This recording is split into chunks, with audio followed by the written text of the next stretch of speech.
So, syempre karamihan sa atin nagtataka kung kailan kaya tayo tatanungin ng mga asawa natin kung ano yung gusto nating gift for Christmas. Syempre, napapanood kasi natin, di ba? Ang daming mga ganon, nagpre-prepare na ng mga regalo para sa mga asawa, mga ganyan.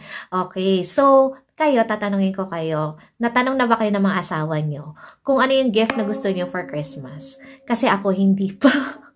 But anyway, kung pinag-uusapan natin ay yung noon, alam niyo ako dati ha, kapag syempre, gusto ko, yun kasi yung love language ko, yung parang, yung may, yung lambing, yun talaga, yun yung love language ko. Tapos, kapag yung hindi ko nakuha, yung like for example, no, lalo na yung may nagawa na siyang mali, ganyan. Tapos, hindi siya maglalambing sa akin, pag special occasions, mga ganyan-ganyan. Tapos, mag-overthink na ako, tapos mag-speculate na ako, tapos aawain ko na siya.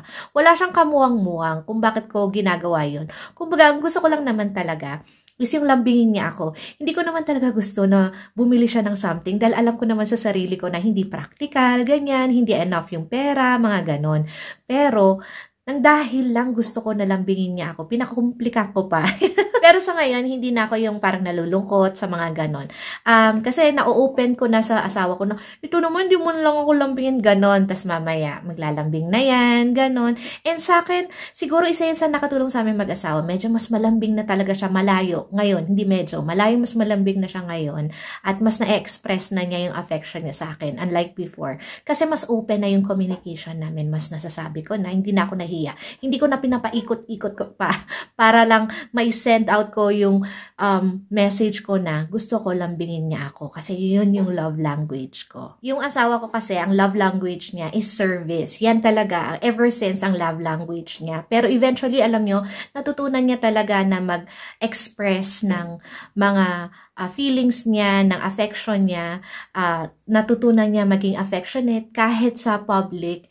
Ever since nangyari yung mga bagay na yon, after nun, through the process, na-realize niya kung ano yung, parang naging aware siya kung ano yung mga love language ko. In the same way na ako din sa kanya. Yung asawa ko kasi, more on yung ipagluluto niya kami, mag-inan niya, ganyan, pagbe-bake niya kami bilang marunong siyang mag-bake, ganon. Tapos, usually, yung iba pang gagawin niya is, like for example, kapag nakabakasyon siya, tapos alam niya may sinalang ako na labada, ganyan, syempre may trabaho ako, itutuloy niya yan siya nang gagawa. So, service talaga sa kanya.